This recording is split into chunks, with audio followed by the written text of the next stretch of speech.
Why? Jawabannya sederhana. Karena kita membandingkan diri kita dengan orang-orang lain, atau nggak usah diri kita deh, kita membandingkan nasib orang beriman dengan nasib orang yang tidak beriman, sama-sama menggunakan dunia. Padahal Allah tidak banyak berjanji urusan dunia kepada orang beriman.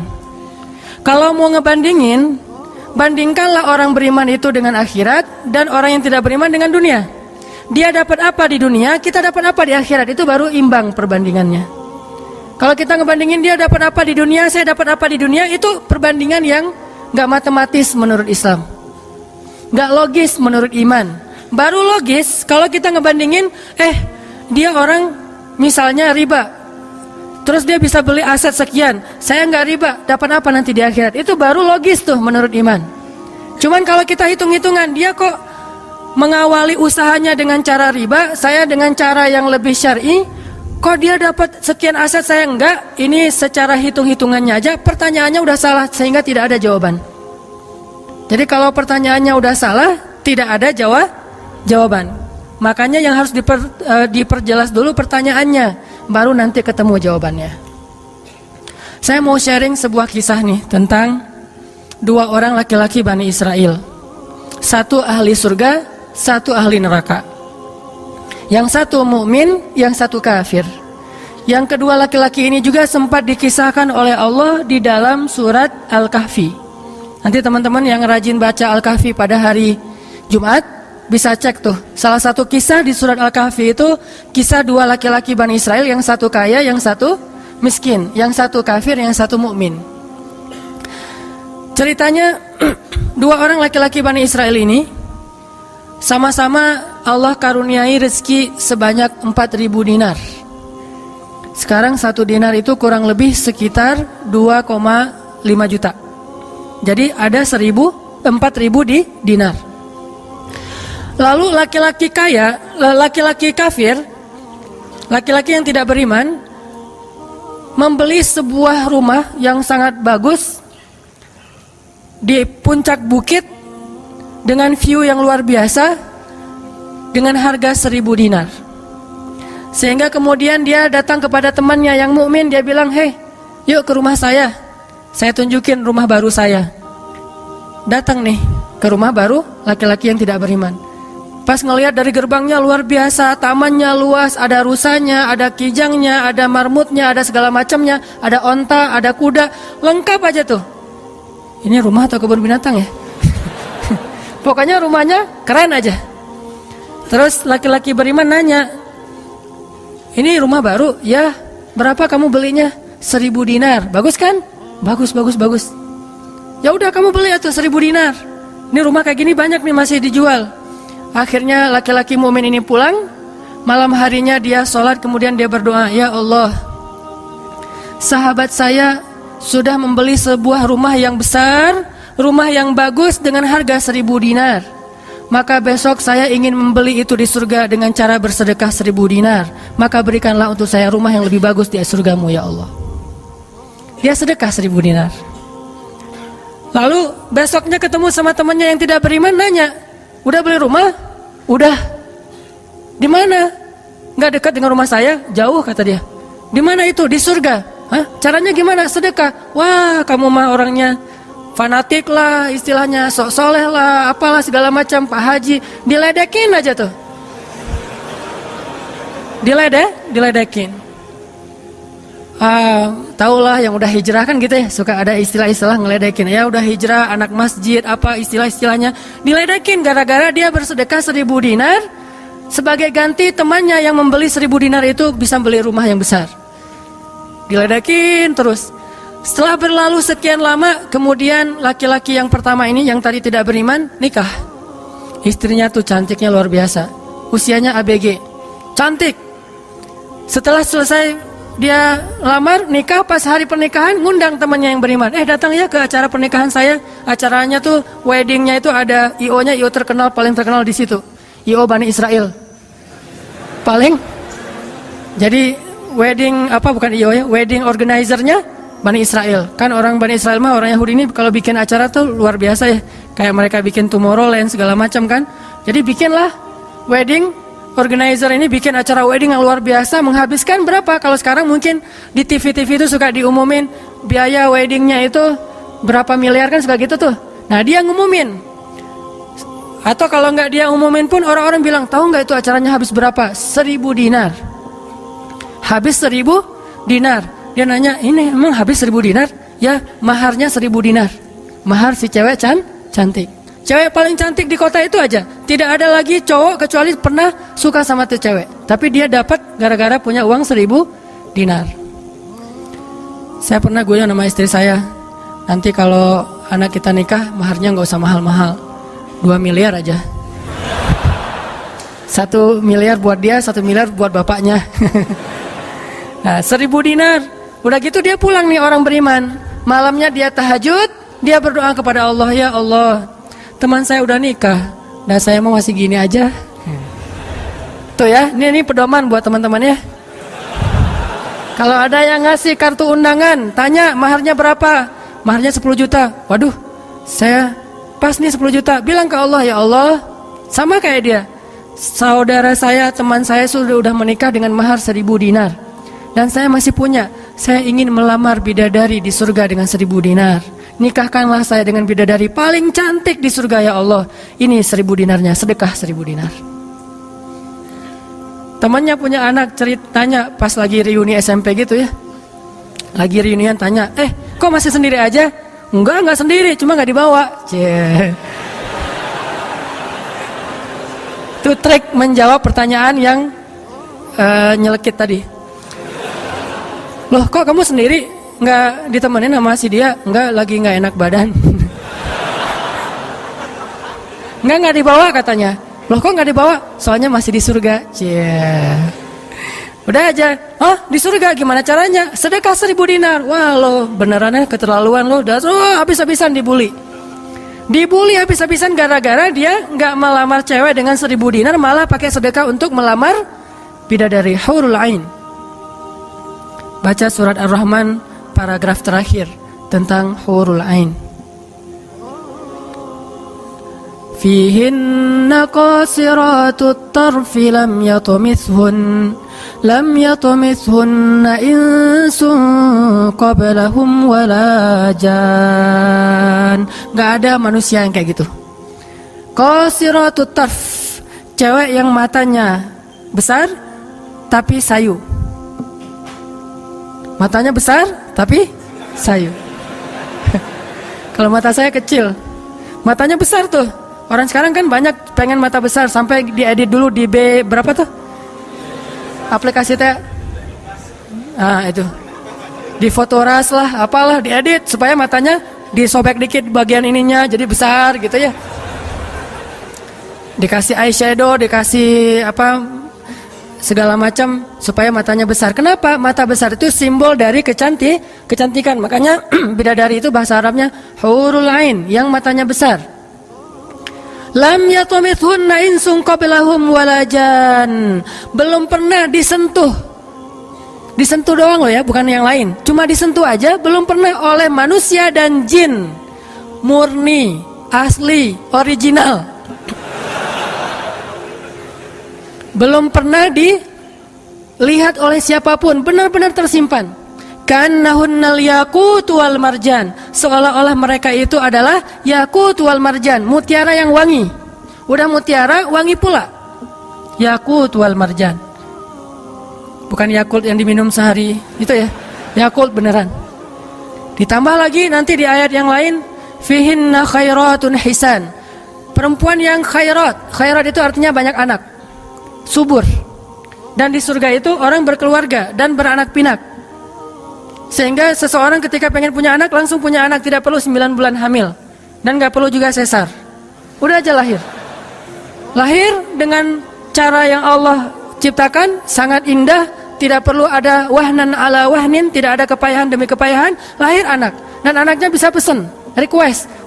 Ya Allah, saya pengen anak laki-laki, tapi modelnya gini. Nah, bisa. Kalau di dunia kan gak bisa request, terima aja apa adanya ya. Oh gini, ternyata gak mirip. Cuma di dunia di akhirat mah bisa request segalanya sesuatu juga bisa request. Udah aja kayak gitu, hurul ain. Sehingga dia tahu gimana pun cewek ini cantik, tidak pernah bisa mengalahkan satu hurul ain. Seandainya jemari hurul ain, jari kelingking doang dikeluarin dari surga ke dunia, maka cahaya matahari akan tertutup oleh cahaya jari kelingkingnya hurul ain. Kalau hurul ain sempat keluar dari surga, jatuh ke bumi, kau bidadari jatuh dari langit gitu kan ya. Nah, jatuh tuh ke bumi beneran, maka nafasnya satu kali dia bernafas, semua manusia akan mati karena tergila-gila kepada dia. Harumnya nafas hurul ain. Gak usah dibayangin, ntar makin gak bisa tidur. Sekedar ilustrasi doang nih. Akhirnya dia lamar tuh hurul ain dengan sedekah 1000 dinar. Udah aja sih kayak gitu. Dan dia merasa, alhamdulillah saya lebih beruntung dari dia, saya lebih beruntung dari dia. Gitu matematika mukmin.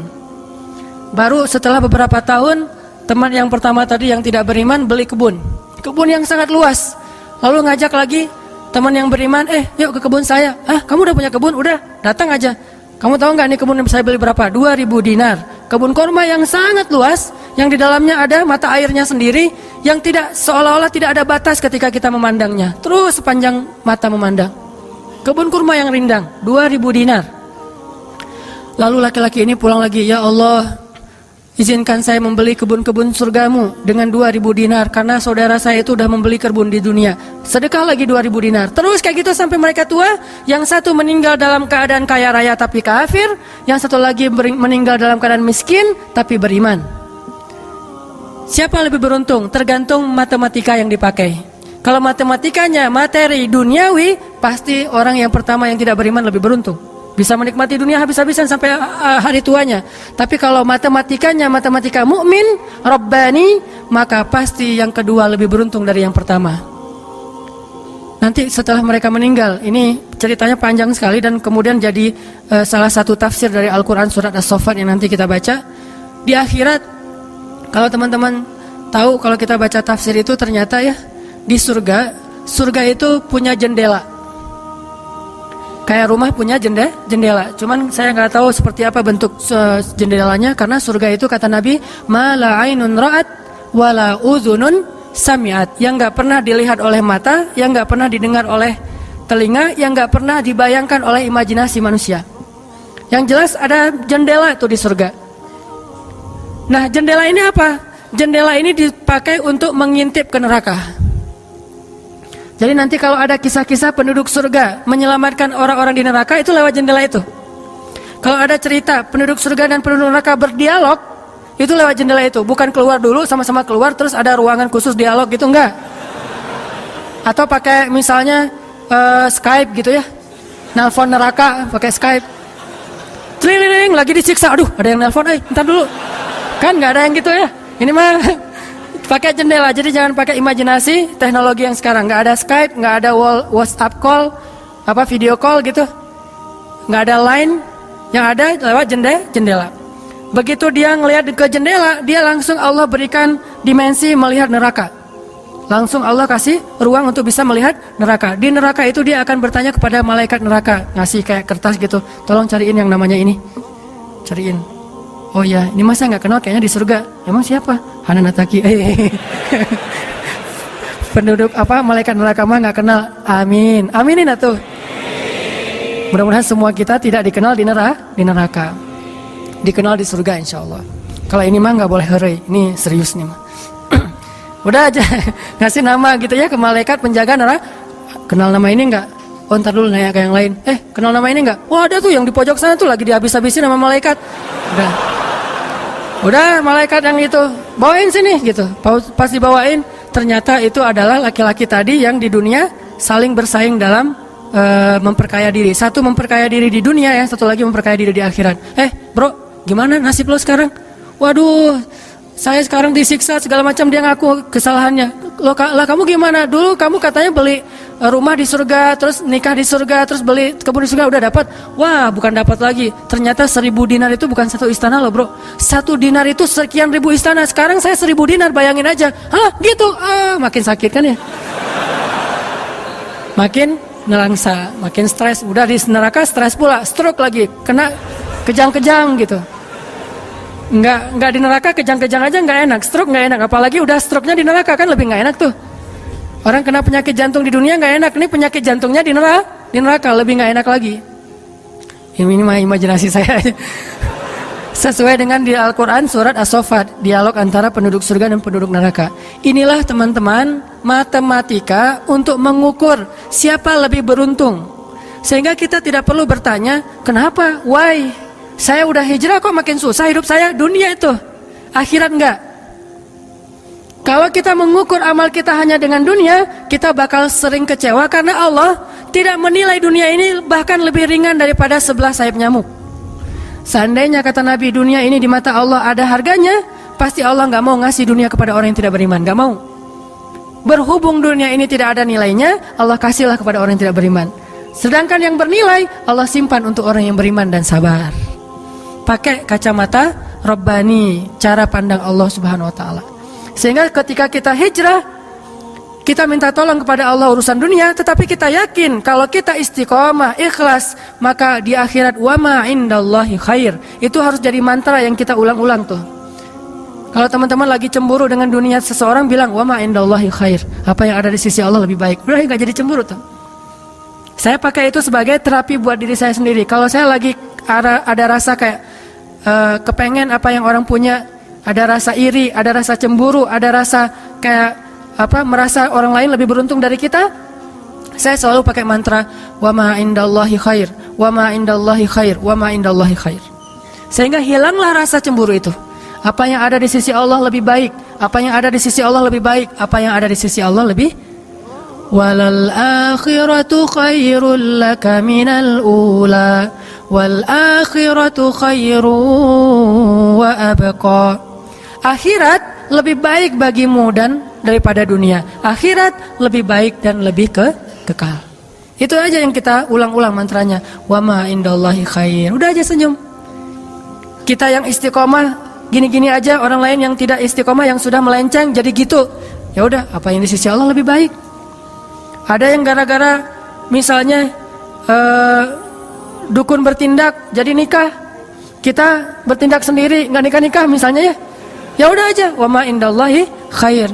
Dan apa yang ada di sisi Allah itu bukan hanya akhirat tetapi juga dunia. Cuman Allah tidak memberikannya dalam waktu yang segera kepada mukmin karena Allah ingin melihat dulu ketabahan, kesabaran dan keistiqomahan kita.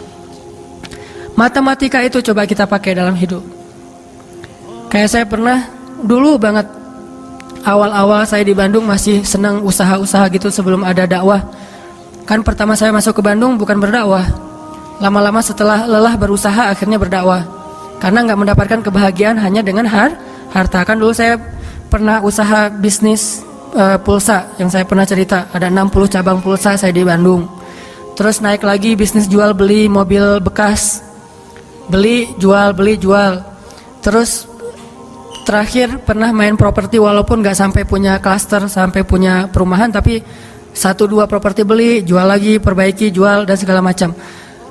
Waktu itu saya sempat hampir kegoda sama teman saya yang beli beberapa aset ruko di daerah Antapani. Dulu Antapani nggak seperti sekarang, masih murah-murah tuh rukonya. Dan kan cepat banget tuh perkembangan Antapani ya.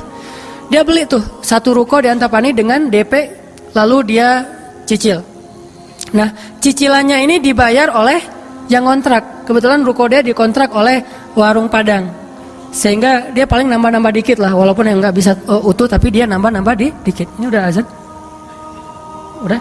Oh, nanti ceritanya next, insya Allah habis sholat isya. Barakallah. Bismillahirrahmanirrahim. Tadi sampai di mana teman-teman? Oh iya, Antapani ya.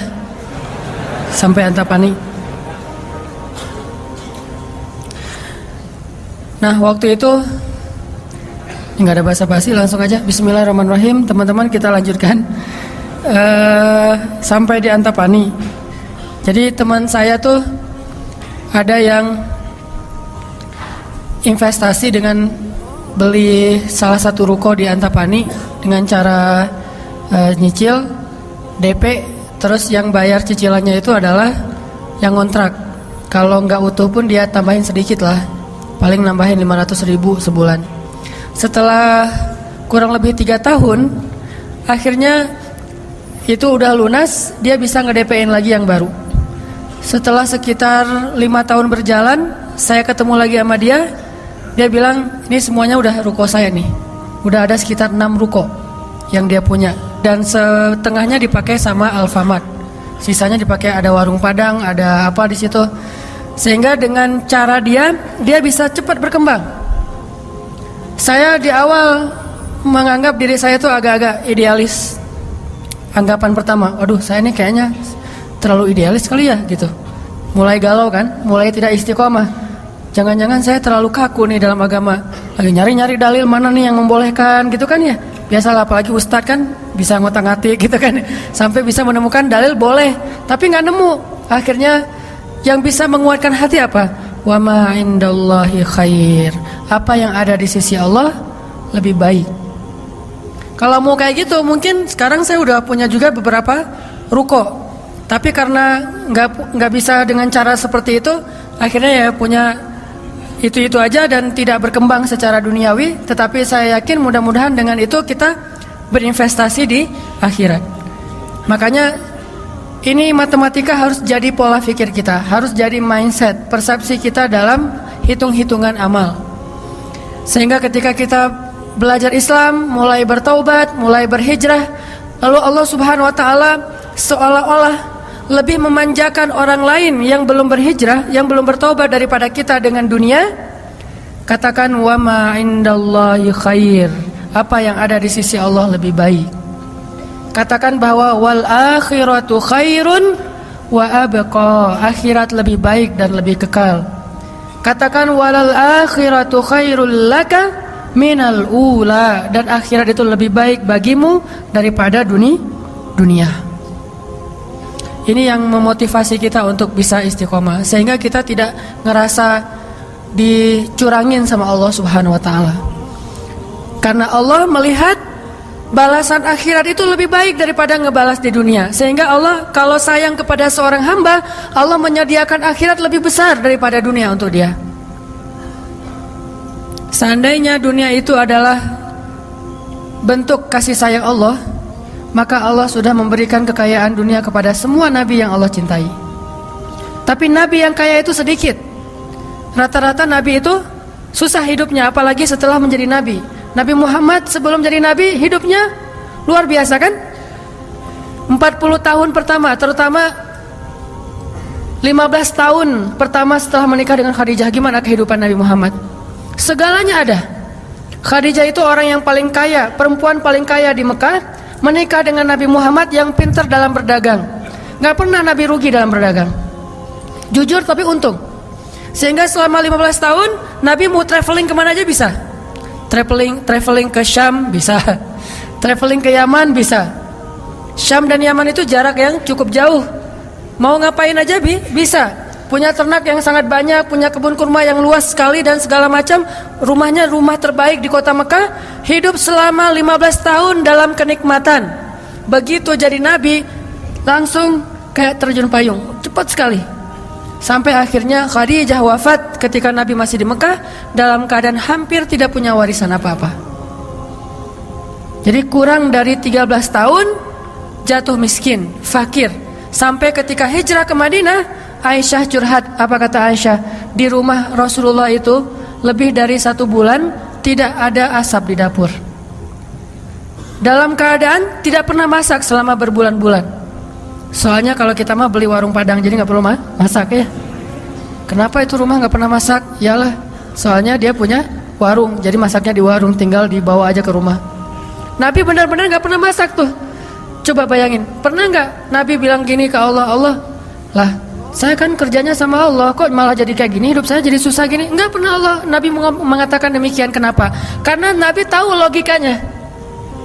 Nabi benar dalam menggunakan logika hitung-hitungannya. Nabi tahu matematikanya, sehingga Nabi nggak pernah mengeluh ke Allah, kok saya sejak jadi Nabi jadi susah Allah. Katanya saya kekasih Allah, kok saya diperlakukan kayak gini? Nggak pernah Nabi ngomong kayak gitu. Kalau Nabi aja kekasih Allah, malah jadi susah gara-gara jadi kekasih Allah secara duniawi, tidak pernah mengeluh. Terus siapa kita mau mengeluh dan menuduh Allah dengan tuduhan-tuduhan yang tidak benar? Apakah kita merasa bahwa setelah kita berhijrah Allah harus memberikan kepada kita dunia yang di mata Allah tidak ada nilainya?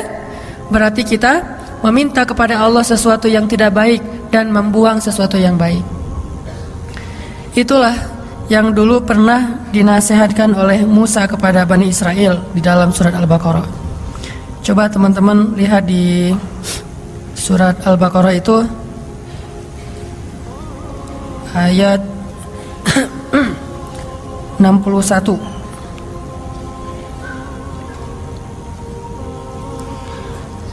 A'udzu billahi minasy syaithanir rajim. Wa idh qultum ya Musa lan nasbir ala ta'amin wahid fad'u lana rabbaka yukhrij lana mimma tunbitul ardh مما تنبت الأرض من بقلها وقثائها وفومها وعدسها وبصلها. Apa yang terjadi? Ketika orang-orang Bani Israel hijrah ke Palestina, lalu mereka mengeluh di Palestina karena setelah mereka hijrah hidup mereka tidak menjadi lebih baik secara duniawi. Perasaan kata Bani Israel, sama aja deh. Sejak kita hijrah, sejak kita masuk agama Yahudi, sejak engkau datang Musa, sawa'un alaina, nasib kami sama aja nih. Sebelum kamu datang dan setelah kamu datang, nasib kami tetap aja susah wahai Musa.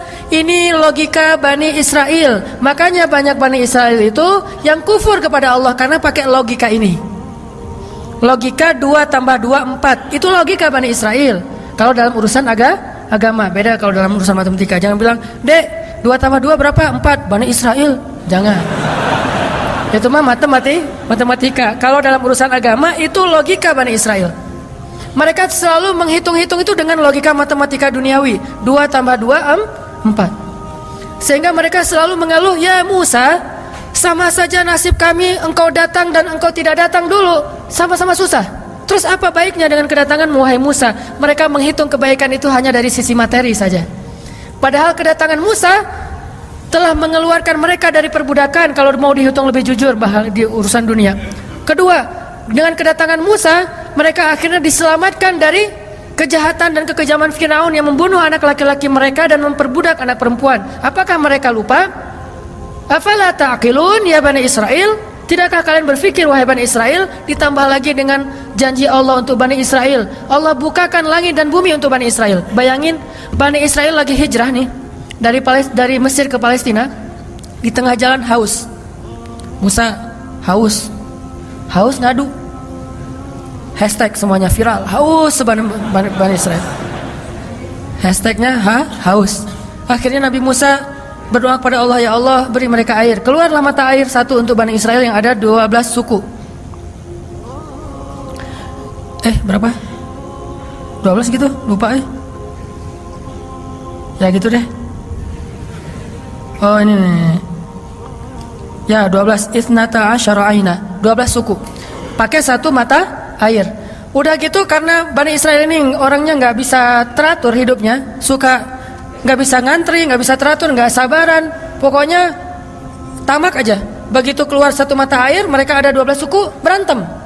Ini gua duluan nih, siapa lo? Rame aja antara Bani Israel, cuma bahasanya saya nggak ngerti Ibrani, bukan siapa lo.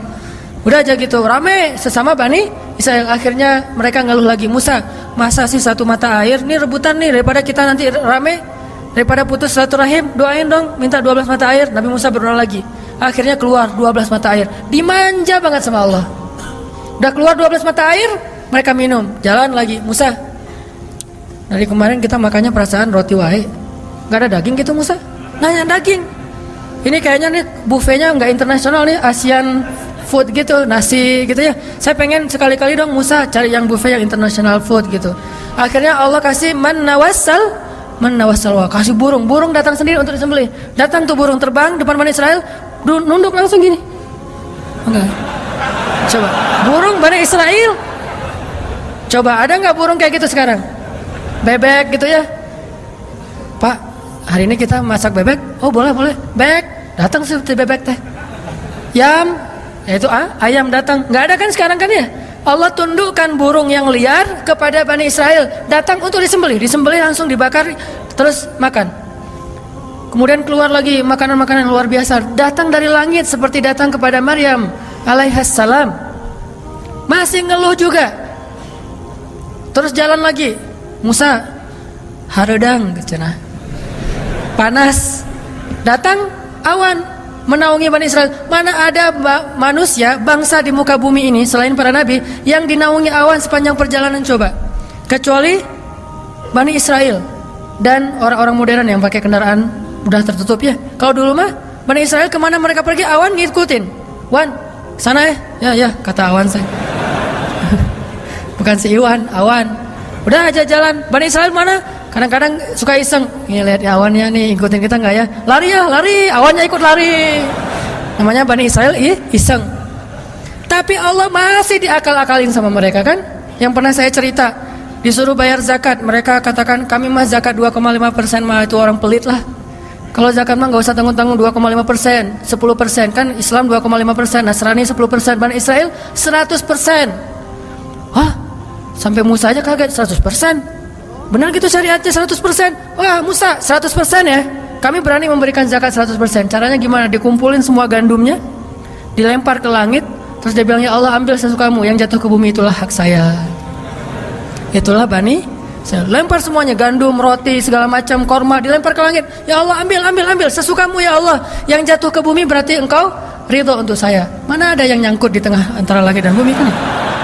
Pasti semuanya jatuh ke bumi. Oh berarti Allah nggak memerlukan itu, ya udah untuk kita aja. Yang penting kan kita udah niat nih 100%. Tapi Allah nggak mau nerima, ya udah itu akal-akalan Bani Israel. Makanya mereka ngeluh, ya Musa di Palestina itu tidak ada sayur mayur. Kami kangen makanan-makanan di Mesir. Kalau teman-teman tahu Mesir itu sebetulnya nggak tandus-tandus amat. Mesir itu ada bagian yang salju. Jadi kalau mau ngerasain Eropa bisa ke bagian itu. Ada yang bagian yang benar-benar padang pasir, ada yang bagian yang subur luar biasa. Nah, sampai mereka kangen dengan sayur-sayuran Mesir. Kangen dengan bayam, kalau di kita mah kangen dengan singkong, kangen dengan jengkol. Ya, pernah kangen jengkol? Karena nggak pernah keluar Bandung. Kalau keluar Bandung pasti kangen jengkol. Misalnya umroh gitu ya. Ada restoran Indonesia, Mang ada jengkol? Di Mekah. Kalau tanya orang Arab, jengkol. Bahasa Arabnya tidak ada jengkol. Soalnya bahasa Arabnya tidak ada jengkol. Mahada kata orang Arab, jengkol yang aroma raihah. Intinya orang Bani Israel kangen dengan makanan Mesir. Terus apa kata Nabi Musa? Qala atastabdiluna alladhi huwa adna billadhi huwa khair. Apakah kalian meminta untuk menukar sesuatu yang buruk dengan sesuatu yang lebih baik? Maksudnya apa? Kenapa kalian ingin dibayar oleh Allah dengan dunia ketika kalian beriman? Kalau mereka Bani Israel itu kalau beriman hitung-hitungan banget. Habis beriman harus rezekinya berlimpah. Habis beriman harus terbebas dari segala masalah. Habis beriman harus dimanjain banget dunianya. Itu pola fikir Bani Israel. Sedangkan para nabi dan orang-orang yang beriman gak kayak gitu cara berfikirnya. Setelah beriman Allah uji, maka mereka mengatakan ini untuk melihat apakah saya jujur dalam iman atau munafik. Seperti kata Bilal, ketika Bilal beriman dengan qadarullah, dia ketahuan imannya oleh tuannya Umayyah bin Khalaf. Lalu disiksa oleh Umayyah bin Khalaf. Setelah disiksa berhari-hari, Umayyah ngomong gini, Bilal, mana Tuhan kamu? Coba lihat tuh, kamu disiksa-siksa, Tuhan kamu gak pernah ngebelain kamu, Muhammad juga gak pernah ngebelain kamu. Jadi kamu tuh sebetulnya kasihan, tinggal sendiri, gak pernah dibelain oleh siapa-siapa. Kalau gak saya nyelamatin kamu, kamu akan celaka, wahai Bilal. Apa kata Bilal? Ya Umayyah, udah gak bilang lagi Tuhan, dia mah udah beriman, gak ngomong lagi Tuhan, gak ngomong lagi gitu. Kalau saya diuji atau disiksa karena keimanan saya, itu berarti Allah ingin melihat kesabaran saya. Maka kalian akan melihat sabar saya lebih kuat daripada sabarnya orang Arab. Karena orang Arab Mekah itu terkenal dengan keteguhan dan kesabarannya. Saya akan lebih sabar daripada laki-laki Arab dan akan lebih kuat daripada gunung Uhud. Bilal tahu itu. Jadi bukan, ya juga ya Umayyah, ya udah deh balik lagi aja kayak dulu. Enggak, Bilal mah enggak ngomong kayak gitu. Kan orang suka pundung gitu ya.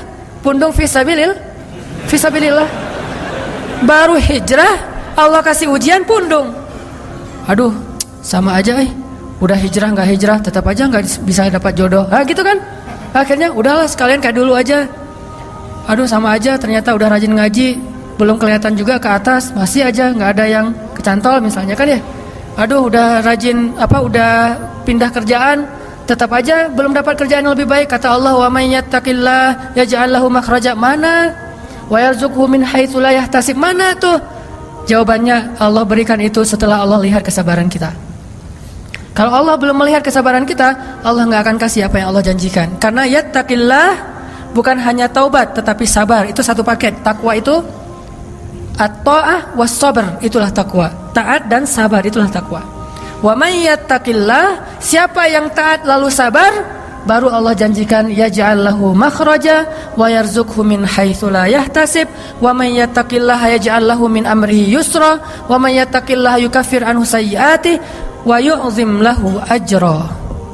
Itu semua janji Allah bagi orang yang takwa, dan takwa itu taat dan sabar.